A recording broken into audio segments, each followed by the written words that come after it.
Welcome back to Horrifying Obsession, the channel that tells you the darkest and most haunting stories you've ever heard. Today, we'll dive into a horrifying tale that took place in a wealthy family where business rivalries pushed three brothers into the spiral of crime. This story will leave you shivering as you witness the tragedies and the inescapable judgment of conscience. From murder conspiracies to a death-driven revenge, this is one of the scariest stories we've ever told. Get ready, because the nightmare is about to begin. In this region, everyone was familiar with the long-standing feud between two prominent, wealthy timber trading families, the family of Uncle Dot and the family of Uncle Lamb. Neither family were originally from here. They came with capital, started trading, and became successful, eventually deciding to settle down. Uncle Dat and Uncle Lamb initially had no significant conflicts, as they both started as small traders, supplying miscellaneous wood to industrial processing plants or paper manufacturing companies. However, with only a few potential clients in the area, but a surplus of suppliers, competition between them grew fierce. Uncle Dat's business was funded by his wife's wealthy family. He was a quiet, reserved man, with very few friends or close relatives. Meanwhile, Uncle Lamb, who had connections with local officials, gradually took over most of the business deals from others. As a result, he was disliked by many. The first time people saw Uncle Lamb and Uncle Dot directly confront each other was about 5 years ago. Back then, there were very few large factories, so whenever a company needed timber, they would notify all the traders in advance to transport their wood to a central collection yard, where the company would then select the best logs to purchase. During one such transaction, it was Keo timber harvesting season, and both Uncle Dat's and Uncle Lamb's yards were packed full of wood. When they heard the company was ready to buy, they sent their workers to the collection yard to sell the wood. Big trucks and small trucks lined up in a row, but when they arrived, the contractor announced they couldn't purchase all the wood and asked the traders to negotiate among themselves to decide who would sell first. The small businesses withdrew, understanding the situation, but Uncle Dat and Uncle Lamb refused to give way to each other, urging their workers to load their wood onto the contractor's trucks. Both families were in the same trade, working on the same river, and naturally, they often didn't see eye to eye. That day, tensions escalated into an argument, and soon after, a fight broke out. Uncle Lamb and Uncle Dat quarreled and swore they would never work together again. They both returned home with swollen faces, but despite the bruises and broken bones, the company ultimately decided to purchase wood only from the smaller traders, leaving both Uncle Dat's and Uncle Lamb's timber untouched. The rivalry between the two families became fierce, extending even to their children.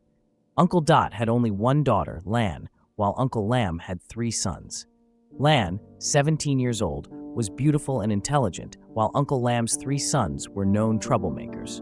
With their parents' wealth, they lived a life of luxury, indulging in mischief and vices. Being close in age, the 3 brothers formed their own group of spoiled, rich kids. Uncle Dat was proud of his well-behaved daughter, boasting about her wherever he went. People who heard his boasting would often compare his daughter to the 3 sons of Uncle Lamb, saying that the boys weren't even a match for one of Lan's virtues. This made Uncle Lamb furious, but since his sons were already grown, there wasn't much he could do. Lan was the same age as Hung, the second son of Uncle Lamb, and they attended the same high school, though in different classes. The eldest son, Vin, was 19 years old, having graduated high school but failed to get into college. He refused to work and had no clear direction in life, forcing Uncle Lamb to pull some strings to get him into a local private university so he could keep an eye on him. The youngest son, Fu, was about to start 10th grade and attend the same school as Hung. Despite their young age, the 3 brothers were known for getting into all sorts of trouble, from street racing and vandalism to experimenting with illegal substances. Lan and Hung were preparing for their final year of high school, and both were being pushed by their teachers and families to focus on studying for the college entrance exams. Lan, being an excellent student, was often selected by her school to participate in city and province-level academic competitions, earning her praise and recognition. Even Uncle Lam and his wife knew about her achievements. Uncle Lam, who married late and was now in his 50s, felt increasingly frustrated watching his sons fall behind in school while hearing constant praise for Lan. His jealousy and frustration turned into harsh, bitter words that he whispered into Hung's ears, planting seeds of resentment in his son, despite Hung never having had any prior interactions with Lan. Recently, things had only gotten worse for Uncle Lam. Just the previous week, a shipment of smuggled wood from China, which he had been preparing, was seized at the border. In recent years, the government had been cracking down hard on these illegal activities, and both of his container trucks were confiscated, resulting in a loss of billions of dong. Not only had he lost money, but his reputation, which he had worked so hard to build, was also severely damaged, and he couldn't figure out who had tipped off the authorities. Desperate for answers, Uncle Lam reached out to his connections in the police force, but despite his efforts, he still couldn't identify the whistleblower. He pondered for days, realizing that if he remained in the dark, it would be even harder for him to conduct business in the future. He used every connection he had to find out who had reported him, as it seemed too coincidental that out of hundreds of trucks, only his illegal shipment had been targeted. Determined to uncover the truth, Uncle Lam swore that once he found out who was behind it, he wouldn't let them go unpunished. Though he only had suspicions at the time, after receiving the results from his informants, Uncle Lam angrily slammed his fist on the table. His teeth ground together in frustration. From the beginning, he had suspected that only Uncle Dot would have the audacity to interfere with his business in this area. It was clear to him that Uncle Dat, bitter over their business rivalry, had orchestrated this sabotage. Furious, Uncle Lam vowed to make Uncle Dat pay for what he had done. That evening, at the dinner table, Uncle Lam could hardly eat. His three sons exchanged nervous glances, aware of the tension in the house. They quickly ate their meals, hoping to escape the suffocating atmosphere. The three brothers had already made plans to meet up with Vin's friends for the night. Uncle Lam, still simmering with anger, glanced at his sons, who did nothing but indulge in their vices. This only fueled his rage further, and before they could leave the house, he launched into a tirade, berating them. Despite his furious outburst, the three brothers hurried off to join their friends at their usual hangout spot, a group of young men known for their reckless behavior, including street racing and picking fights. After spending about an hour in the bar, the group decided to hit the road, riding their motorbikes at breakneck speeds, weaving in and out of traffic. Whenever they saw a pretty female student, they would swoop in to flirt with crude remarks. Hung, sitting on the back of Vin's bike, noticed a familiar figure up ahead. As they got closer, he recognized it was Lan. Since entering high school, Lan had been attending evening classes almost daily. Usually, either her father or mother would come to pick her up, but tonight she finished 20 minutes earlier than usual. When she called her father, he was still at home watching TV and told her it would take about 15 minutes for him to arrive. Lan stood near a tree by the roadside, waiting for her father. The other students had all left, and the school was dark. Feeling uneasy, Lan silently hoped her father would arrive soon. Unfortunately, the motorbike that stopped in front of her wasn't her father's car, but rather three large black motorbikes. Lan avoided making eye contact with the group of boys, but the voice of Hung startled her. They were in the same grade, and she knew him as a notorious troublemaker who was always involved in fights and never missed an opportunity to cause trouble. Whenever she saw him from afar, she would immediately take another route. Now, the three brothers, along with their friends, began to harass her with lewd remarks. The area around the school was pitch black, and Lan felt a surge of fear.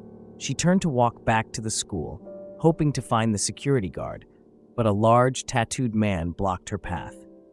They insisted on inviting her to join them for a ride, but Lan knew their intentions were far from innocent. She struggled to refuse, but the burly man covered her mouth and held her down. They dragged her over and forced her to sit between two of them on one of the bikes. Lan screamed for help, but her cries were soon muffled, and her fragile, slender body was completely overpowered. As the motorbikes roared away, leaving the quiet schoolyard behind, Lan was filled with terror, unsure of what fate awaited her at the hands of these young men. Lan screamed for a while, but eventually she could no longer shout. Her thin, frail body was restrained, unable to do anything. She began to feel terrified, unsure of what these boys planned to do or where they were taking her. The loud sound of the motorcycles filled the dark, deserted streets as they raced away. The security guard's room was right by the school gate, but at this time, the guard had gone to check on the classrooms upstairs and was unaware of what was happening outside. The surveillance camera was malfunctioning, its signal flickering in and out since earlier that evening, so the guard had no idea of the terrible events unfolding outside. After about 10 minutes, just as the group of boys sped away with Lan, Uncle Dat arrived at the school in his car. He didn't see Lan waiting at the gate as usual, but at first, he didn't think much of it. It was already 8:30 p.m., and he assumed that his daughter, perhaps feeling hungry, had stopped by a nearby snack stall. Uncle Dat slowly drove along the street lined with food vendors, calling Lan's phone as he went. The phone rang the first time, but no one answered. When he called again, the line was disconnected. Uncle Dat thought maybe Lan's phone had run out of battery, as she would never deliberately ignore her father's call.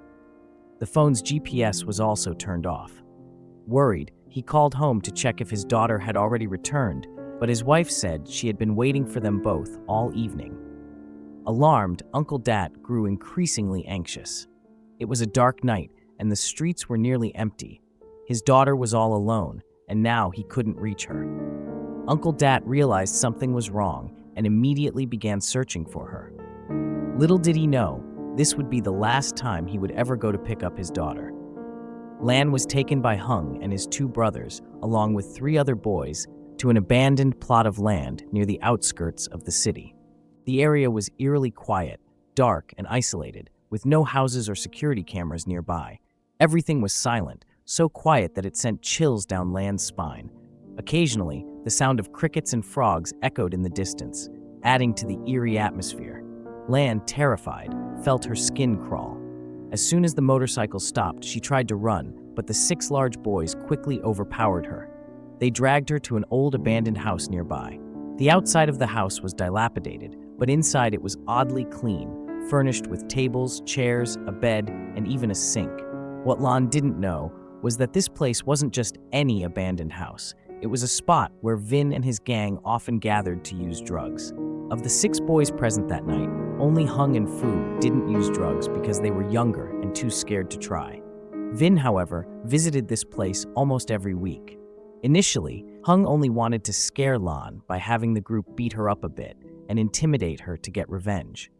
But the other boys, seeing Lan so scared, vulnerable, and beautiful, had different ideas.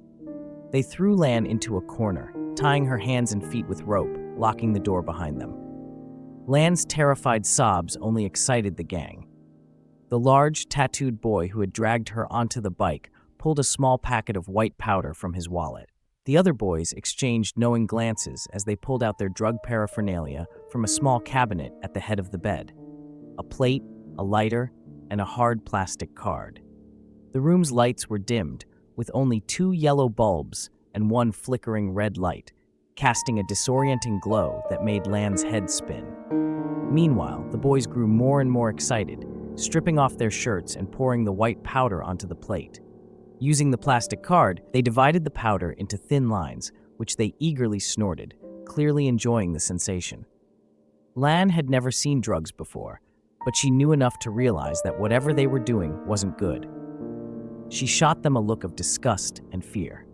The boys, now deep in their drug-induced haze, laughed loudly, their mouths opening and closing as they gulped at the air. They partied for a long while, but even then, the high they were chasing seemed to elude them. The 3 boys who didn't know Lan personally waited for permission from Vin before touching her. But Vin, high out of his mind, had lost all sense of morality. He grabbed Lan by the hair, dragging her over to the plate of drugs, forcing her face down into the remaining powder. Lan screamed and struggled violently, her hair feeling like it was being ripped from her scalp. Tears streamed down her face. Vin, still under the influence, had no grasp of the gravity of what he was doing. He shoved Lan's head into the plate, causing the powder to scatter all over her face, making her cough and choke. Powder clung to her hair and mouth. Hung, alarmed by his brother's behavior, rushed over to stop him, trying to pull Lan away. "Are you insane? Do you know who she is? She's Uncle Dat's daughter. If anything happens to her, Dad will kill us all. Let her go, we've scared her enough," Hung yelled. "If she inhales this stuff and Uncle Dat finds out we've been using drugs, we're finished."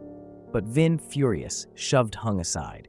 "If you're scared, then get out. I've hated this girl and her father for a long time. Because of them, we're always getting yelled at. Because of her dad, our business is falling apart. Don't worry, I'll take the blame if something happens. Now, leave me alone."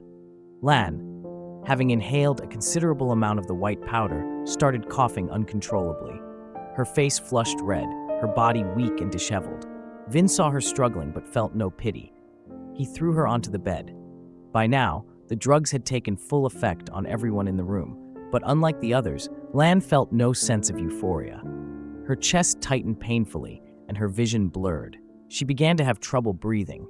Gasping for air, she crawled on all fours, desperately trying to escape. But Vin grabbed her by the collar, throwing her against the bed frame. Her head hit the edge, and she passed out instantly. Seeing this, Hung panicked, rushing over to lift Lan into a sitting position. Her forehead was swollen from the impact, and her body was limp. Her breathing was faint. Hung, terrified of the consequences, picked her up, intending to rush her to the hospital. Despite his hatred for Lan, he feared what might happen if she didn't get medical help. But just as Hung reached the door, Vin and the others blocked his way. Vin, slurring his words, ordered his brother to put Lan down, but Hung refused, shouting back, "If we leave her like this, something bad will definitely happen." Fu, having watched everything unfold, was also terrified. He sided with Hung, and the two younger brothers tried to take Lan to the hospital. But Vin, now completely intoxicated and devoid of any sense of morality, lost his temper. He and the other boys forcibly pushed Hung and Fu out of the room, locking the door behind them. Inside the darkened room, only Vin and 3 of his friends remained. Hung stood outside, banging on the door, his voice hoarse from yelling, but he was too afraid to call their father for help. Hung had no idea that his hesitation would ultimately cost Lan her life. Lan, now unconscious, was thrown back onto the bed once more. The boys, completely out of control, paid no attention to her condition. They ogled her helpless body with lustful eyes. Even Vin, who never expected things to go this far, couldn't stop himself. The 4 boys ripped off her clothes, marveling at her pale body, delicate skin as they took turns violating her. Vin was the first to act, driven mad by her soft, lifeless body. He had no idea that Lan had already died while unconscious. Lan, who had suffered from asthma and respiratory allergies, had gone into shock from the drugs, causing her death. But the 4 boys had no idea. They continued their savage acts, repeatedly abusing her until her body was battered and bruised. Her skin was covered in bite marks and bruises from their violent, degrading assault. They slapped her face and body repeatedly in their intoxicated frenzy. The nightmare lasted for over an hour before they finally collapsed in exhaustion. Once they had finished, Vin tried to wake Lan by slapping her gently on the cheek, but she remained motionless. He thought, she can't still be unconscious from just hitting her head, can she? As the effects of the drugs began to wear off, Vin slowly regained his senses. Realizing something was wrong, he grabbed one of his friends and ordered him to check on her. But how could someone who had already died wake up? The boy felt for a pulse at her neck and then checked her breathing, only to discover she was no longer alive. He stumbled back, his face pale, stammering, Lan is dead." Vin's eyes widened in shock. He couldn't believe he had just killed someone. Grabbing a basin of water from the table, he splashed it on Lan's face, then climbed on top of her, pressing down on her chest, attempting to perform CPR. The other boys, seeing Vin losing control and acting as if he had gone mad, rushed in to pull him away. Hung and Fu, who had been locked outside the door, heard all the chaotic sounds inside the room. Neither of them needed to be told to understand what had happened. As soon as the door opened, Hung rushed inside. He saw his older brother being pinned down by his friends, while Lan lay motionless, her face pale, a small trickle of blood running from the corner of her mouth. Hung, horrified, rushed to help Lan, but one of the boys stopped him, shaking his head and lowering his gaze to the floor, unable to meet Hung's eyes. Realizing the gravity of the situation, Hung trembled as he stepped back, stammering, "What have you done? What have you all done? You've killed her. Killed her. She's dead. Really dead." Hung, in a panicked voice, yelled, "You have to help us. Lan is dead, but I don't even know how it happened. You have to help us, Hung." Hung, still in shock, stared at Lan's lifeless body, which was beginning to stiffen. He wanted to call his father for help, but Vin, now sobbing, grabbed his legs, pleading, "Don't call Dad. If he finds out, he'll kill me for sure. We're all in this together. If anyone finds out, you'll be in trouble too, remember? You were the one who encouraged them to scare her in the first place." The truth was, Hung had indeed urged their friends to teach Lan a lesson, but he never imagined things would go this far. After a long discussion, the group decided they had no choice but to get rid of Lan's body. They quickly cleaned up the house, getting rid of any incriminating evidence, and carried Lan's lifeless body to a nearby bridge. It was already past 1 a.m., and the streets were deserted. Beneath the bridge, the water was dark and murky. They lifted Lan's body over the railing and dropped her into the river. The cold water swallowed her frail body whole. They waited until her body disappeared beneath the surface, knowing that all traces of their crime would soon be washed away. But the law of karma is inescapable, no matter how carefully one tries to cover their tracks. The guilty boys returned home, their hearts filled with dread. This was the first time they had committed such a serious crime, and of course, they couldn't sleep soundly. The image of Lan's lifeless, battered body haunted them, appearing in their nightmares as if she were coming back to seek revenge. The three brothers returned home around 2 a.m. Uncle Lam and his wife were already asleep, used to their son's late-night partying. They had long since given up scolding their children for staying out all night, as long as they returned home safely. The three brothers went to their rooms, silently cleaning themselves up. No one mentioned what had happened earlier. Meanwhile, at Uncle Dat's house, chaos ensued throughout the night. The disappearance of his beloved daughter drove Uncle Dat and his wife to the brink of madness. Uncle Dat reported Lan missing to the police and searched every possible location she could have gone to, but to no avail. By the next morning, Uncle Dat looked visibly aged, his eyes bloodshot and weary from a sleepless night, his gaze never leaving his phone, hoping for some good news. But all their efforts were in vain. Little did Uncle Dat know that while he and his wife were frantically searching for their daughter, Lan's cold, lifeless body lay at the bottom of the river. As the days dragged on, the hope of finding Lan alive grew fainter. Finally, on the 10th day after filing the missing person report, Lan's body was discovered. The river where her body had been dumped was long, and a fisherman downstream eventually came across her. This section of the river was known for having large fish, making it a popular fishing spot for those with time on their hands. The middle-aged fisherman had just cast his line and was settling down by an old banyan tree when a foul stench hit his nose. A swarm of flies had gathered near the riverbank. The fisherman thought a dead animal might be the source of the smell, attracting the insects. Curious, he reeled in his line and walked closer. The closer he got, the stronger the stench became, until finally he stumbled upon a decomposing human body. Terrified, the man collapsed to the ground, trembling uncontrollably. It took him a few moments to regain enough composure to pull out his phone and call the police. The police and a crowd of curious onlookers soon gathered along the riverbank. Lan's body was heavily decomposed, her pants missing, and only a white school shirt with her school's name embroidered on the shoulder remained.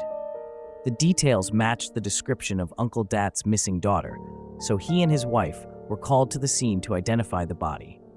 After spending 10 days submerged in the water, Lan's body was covered in algae and mud, her skin bloated and disintegrating. When the forensic team arrived, they had to work carefully to preserve the condition of the body. Lan's corpse was bloated like a balloon, her face swollen and unrecognizable. Some parts of her body had been gnawed at by fish, leaving behind jagged, torn wounds. Uncle Dat, unable to believe that this was his daughter, hesitated to confirm her identity. But when he saw the flower-shaped pendant necklace that he had specially made for her still hanging around her neck, there was no doubt. Overcome with grief, his wife fainted on the spot. Uncle Dat screamed in agony, but he forced himself to endure the pain and complete the procedures for the autopsy, bringing Lan's body home for burial. The funeral was crowded with mourners, and wreaths of white flowers lined the streets outside their home. Everyone who attended couldn't help but feel a deep sorrow for Lan, a talented, obedient young girl whose life was tragically cut short. Uncle Dat and his wife were devastated, both physically and emotionally exhausted, their tears never seeming to end. They had aged significantly in just a few days. Uncle Lam and Uncle Dat had once been on speaking terms, so out of obligation, Uncle Lam attended the funeral. Reflecting on the cruel words he had once said about Uncle Dat's family, Uncle Lam was filled with shame and guilt. The sight of parents burying their child was a heartbreaking one, not something anyone should have to endure. The police, after receiving the autopsy results, could only conclude that Lan had died before being thrown into the river. There were no bone fractures, but her head showed signs of mild trauma, and there were multiple indications of sexual assault. The police attempted to extract footage from the school gate surveillance camera, but due to signal issues, no images could be retrieved. The bridge area, being in the outskirts, had no cameras either. The police also tried to find witnesses, but to no avail. All the evidence collected was vague, and there wasn't much to work with. The remaining traces on Lan's body, after being submerged in water for so long, were almost useless. The investigation came to a standstill, with no suspects identified. All they could do was wait for time and the guilty party's conscience to act. The culprits, upon hearing the police's inconclusive findings about Lan's death, breathed a sigh of relief. For days, they had been losing sleep, terrified that their secret would be exposed. But now, they pushed their fears aside and resumed their normal lives. However, karma is always present in this world. Though Vin, Hung, and Fu were initially scared, that fear quickly faded over time. They returned to their endless cycle of gatherings and reckless partying. Occasionally, when their parents mentioned Lan's name at dinner, they would flinch, but soon after, they would act as if nothing was wrong. Especially Vin, the one directly responsible for Lan's death, who raped her and disposed of her body, continued his wicked ways. His eyes were always filled with a dangerous glint, sending chills down anyone who dared look at him. Vin continued his wild lifestyle, to the point where his body became gaunt, but he remained unconcerned. Lately, Vin had been experiencing pain in his lower body. The area was swollen and abnormally painful. Every time he dressed or used the restroom, it felt like torture. Ashamed, he didn't tell anyone except Hung, who urged him to see a doctor. But Vin adamantly refused. For a young man of almost 20 years old, going to a clinic for a checkup on that part of his body seemed worse than death. As a result, the issue grew more serious over time. Even Uncle Lam began to notice the foul, fishy smell coming from his son, but Vin kept denying it. A week later, the day that would forever haunt Uncle Lam's memory arrived. That morning, he and his wife had to leave early to visit his wife's hometown.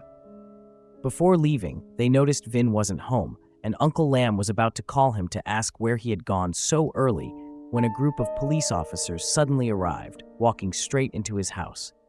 They handed Uncle Lam a search warrant and said, "Your son is in possession of illegal drugs." At 3 a.m., he turned up at the police station in an intoxicated state. By 6 a.m., he confessed to his crimes. "We are collecting evidence and preparing to file charges. We need your full cooperation to complete our work." While Uncle Lam and his wife were still reeling from this shocking news, the police had already started their search. They scoured every corner of the house, focusing on Vin's room. After some time, the police emerged from Vin's room carrying several small packets of white powder. Uncle Lam and his wife were horrified, their legs buckling under them. Uncle Lam was so overwhelmed by the shock that he fainted on the spot, while his wife stood there, speechless. He had always known his son was troublesome and rebellious, but he never imagined he would be involved in drug possession and use.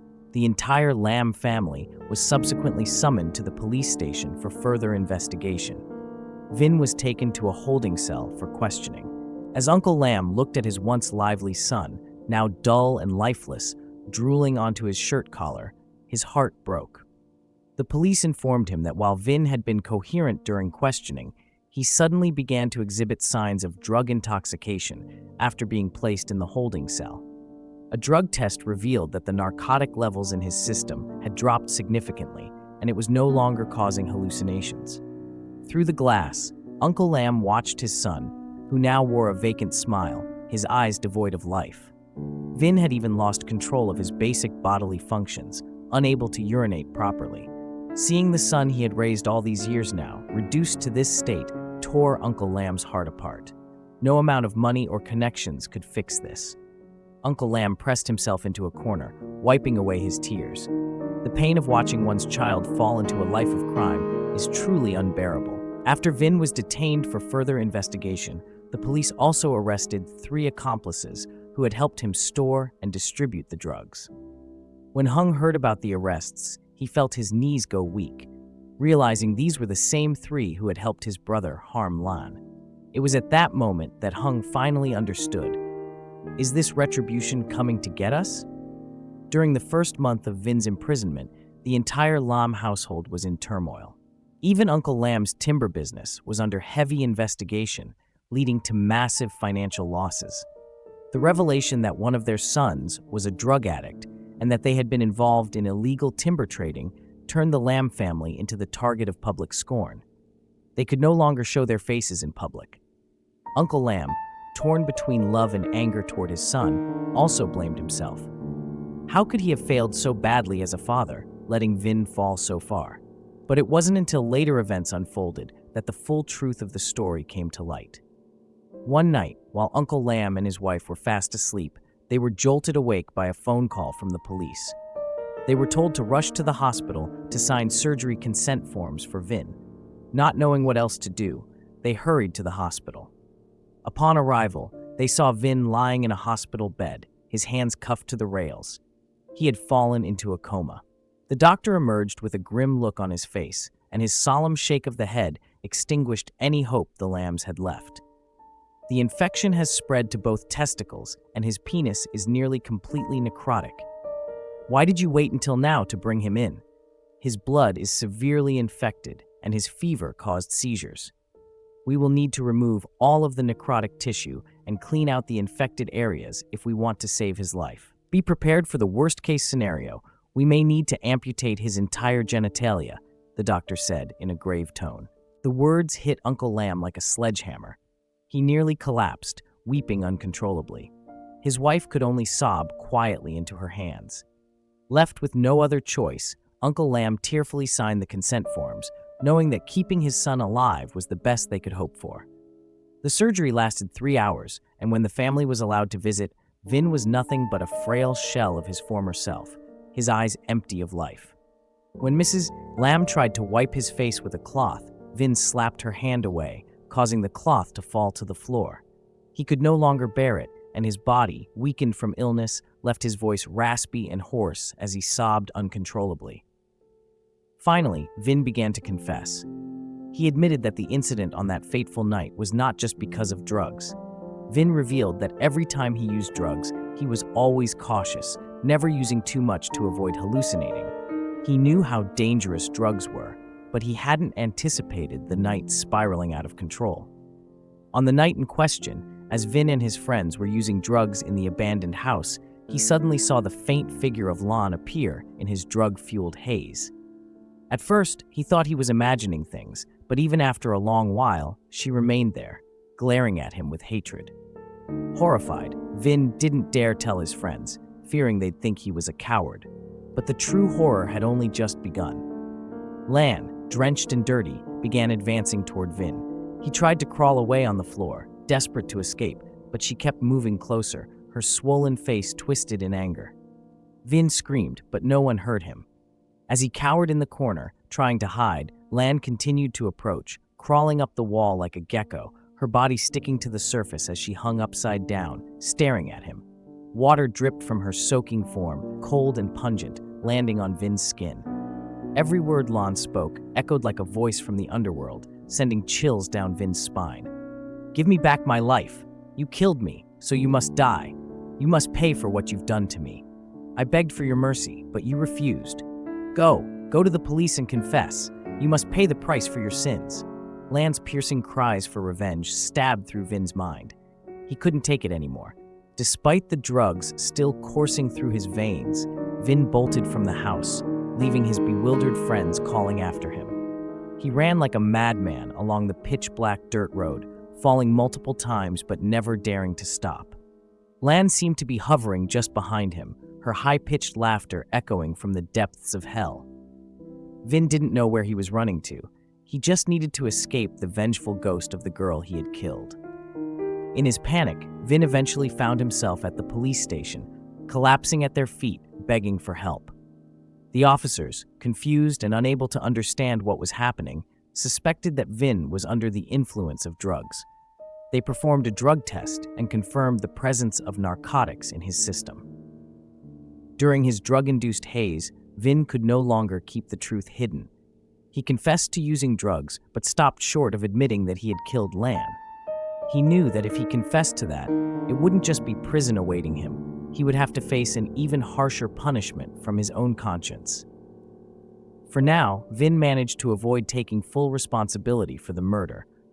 But he couldn't escape the relentless nightmares that haunted him every night. Every time he closed his eyes, Lan would appear, her swollen, waterlogged face glaring at him. She haunted his dreams, demanding justice for her untimely death. Vin realized that his fate was sealed. There was no turning back. He thought that maybe the sickness ravaging his body would be his release, sparing him from having to face the full consequences of his actions. But his father and the police had saved him once again, forcing him to continue living and suffer under the weight of his guilt and deteriorating health. After Vin confessed part of the truth, Uncle Lam sat in stunned silence, realizing that his son was indeed responsible for Lan's death. All three of his sons were involved in the heinous crime, but instead of coming forward, they had been living freely, while Uncle Dot and his wife were left shattered by the loss of their daughter. The overwhelming guilt finally pushed Uncle Lam to make a difficult decision. He would turn in all three of his sons. Upon leaving the police station, Uncle Lam couldn't stop thinking about Vin's confession. The realization that all three of his children had taken part in Lan's murder filled him with despair and unbearable sorrow. His whole life, he had worked tirelessly to provide for his family, only to watch them turn into criminals. Uncle Lam knew that there was no other option. He had to take responsibility. The next morning, he went to meet with Uncle Dot and his wife. As he approached their home, Uncle Lam saw the couple sitting silently together.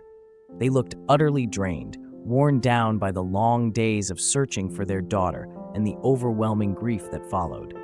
Both of them seemed to have lost the will to cry, their eyes hollow and empty, as though all hope had been extinguished from their lives.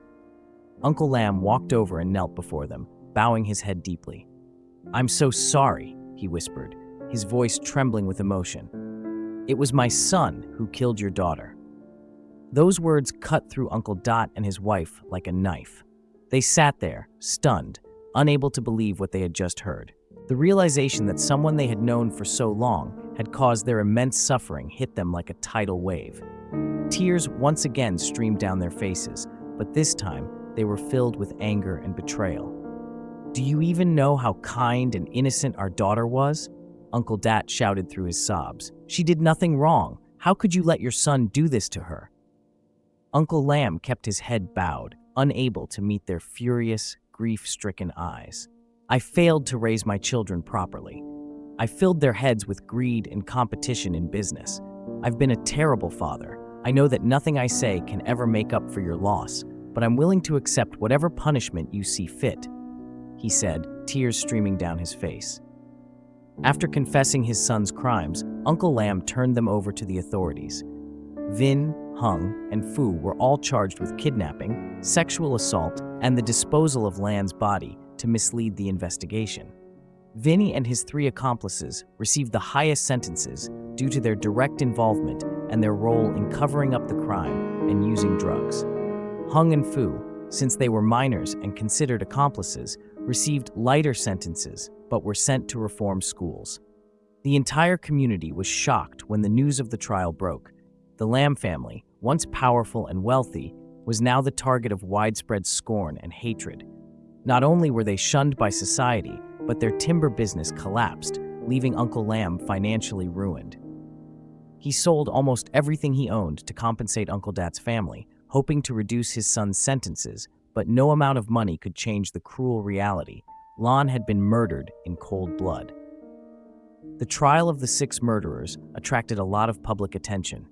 As they stood in court, the perpetrators hung their heads in shame, unable to look anyone in the eye.